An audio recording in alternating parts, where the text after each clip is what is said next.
Activité inhabituelle ce mardi à l'aéroport international de Yaoundé-Simalé. À l'arrivée à l'aérogare, les passagers et même les personnels sont pris de court par une opération mettant en œuvre une situation fictive.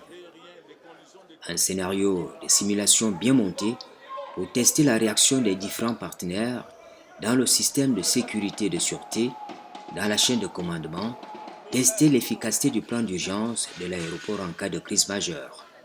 L'aéroport de Yaoundé-Simalé, dans ses contraintes, avait un exercice général qui permet de tester tous les aspects sécuritaires, sûreté, et en termes de moyens matériels, moyens humains et moyens processuels de gestion des crises sur un aéroport.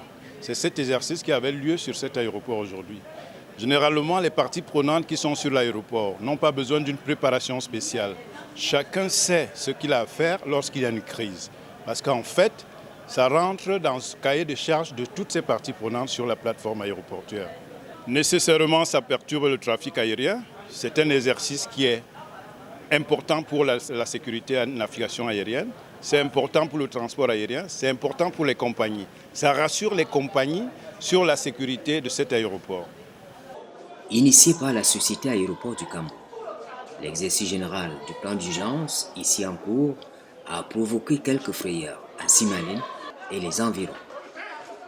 Il s'inscrit dans le cadre de la mise en œuvre des exigences du Programme national de sûreté de l'aviation civile et de la réglementation internationale dictée par l'OACI, Organisation de l'aviation civile internationale. On ne devait pas dévoiler l'information avant le temps.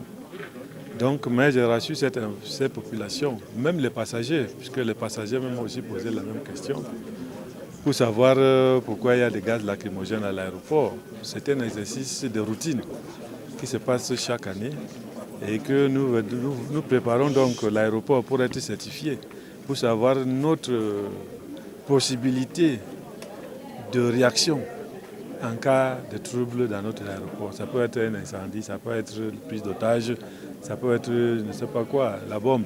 Donc tout ça nous permet donc chaque année de nous soumettre à cet exercice.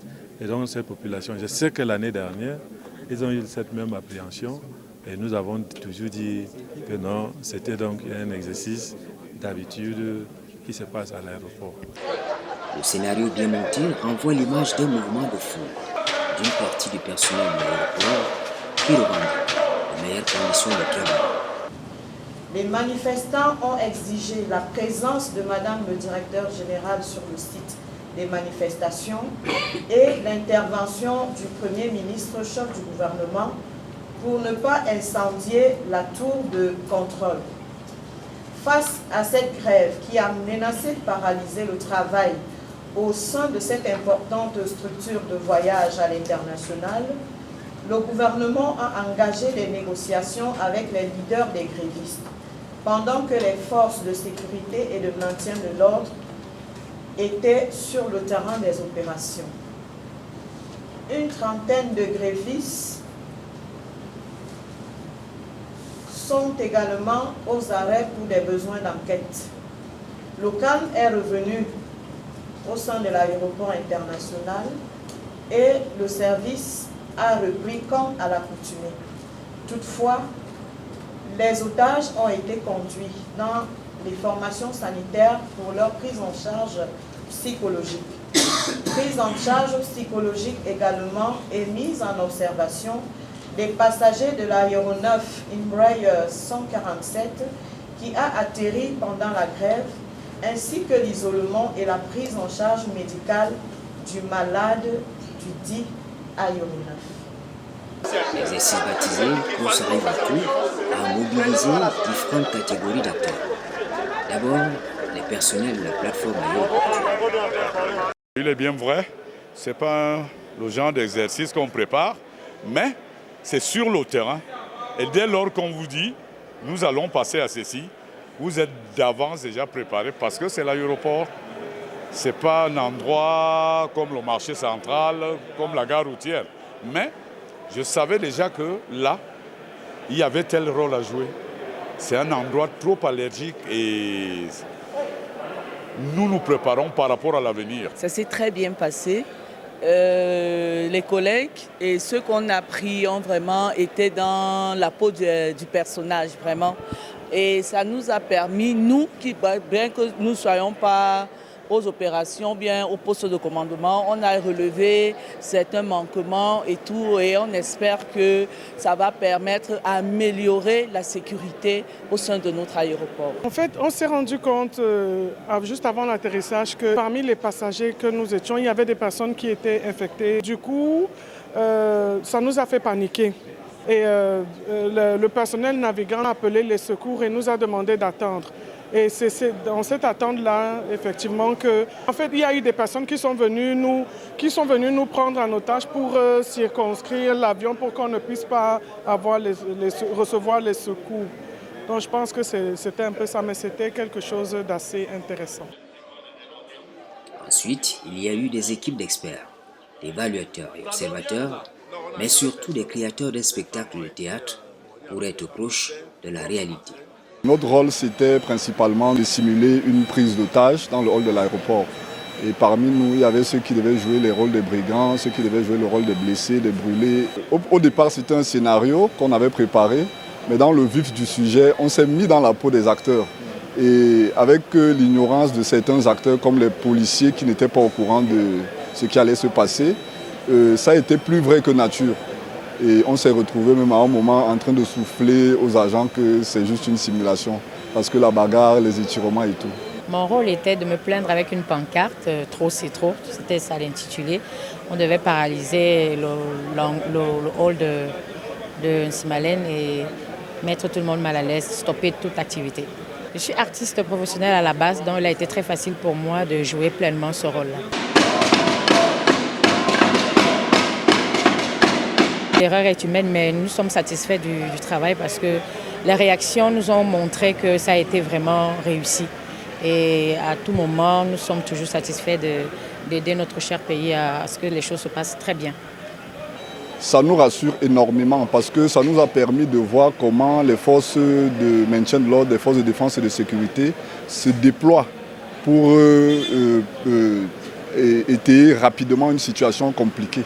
C'est-à-dire pour facilement intervenir et sécuriser les passagers et les usagers de l'aéroport. Donc nous sommes rassurés avec ce qu'on a vu. L'objectif de l'exercice global était d'évaluer, d'améliorer le dispositif de gestion de crise tel que décrit dans le document soumis à une nouvelle approbation de l'autorité aéronautique du Cameroun, la CCAA. Je suis satisfait parce que, vous savez, l'organisation d'un exercice pareil, c'est pour répondre à une exigence de l'OACI en matière de certification, de renouvellement de notre certificat d'aérodrome. Conformément à la planification, à tout le plan de l'exercice qui a été fait, je crois que globalement, on est satisfait. Mais naturellement, aucune œuvre n'est parfaite et c'est pour cela qu'il y a des débriefings. Et nous allons tirer vraiment les leçons de ces débriefings pour qu'à l'avenir, qu'on n'ait pas les quelques loupés qu'on aurait pu constater de part et d'autre. Le protocole a été respecté et je pense qu'à chaque année, nous essayons donc d'améliorer. Chaque année, on essaie d'améliorer.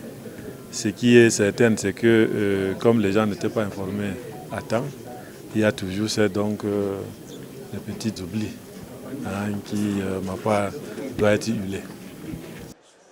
Conformément aux termes de référence validés et à l'observation directe, il faut encore huiler la mécanique dans les volets relatifs à la mise en place des cordons de sécurité, l'évacuation des victimes.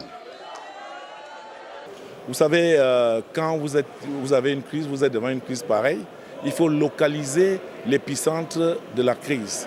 Et on organise donc l'évacuation en fonction de cet épicentre. Beaucoup de gens ont été pris en otage parce que l'évacuation n'était pas organisée. Ils se sont retrouvés au niveau de l'épicentre où il y avait les terroristes et tous ceux qui passaient par là étaient pris en otage. Moi, j'ai été fait otage. Donc, il y a d'abord ce problème d'évacuation. Il y a également la couverture sécurité incendie. Nous avons eu 3 départs de feu. On n'a pas eu de réaction. Et le dernier point, c'est la sécurité pendant l'exercice. C'est-à-dire que les vrais terroristes peuvent venir pendant qu'on est en train de simuler et attaquer en vrai l'aéroport. Il faut noter que la mise en scène était presque parfaite. pas très loin de la réalité de la gestion du trafic aérien en cas de crise majeure.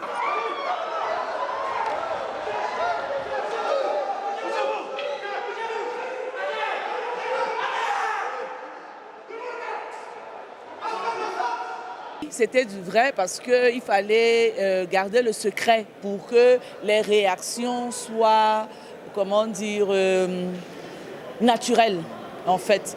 Donc lorsqu'on est arrivé, les policiers qui étaient là, ils ont essayé et tout. Mais la preuve, j'ai des séquelles, mais je ne m'en formalise pas parce que je sais que c'est pour le bien, la sécurité des passagers et du personnel qui y travaille. Nous avons réussi notre opération. Nous avons pris des otages, nous avons pris des avions et par la suite, nous avons été pris.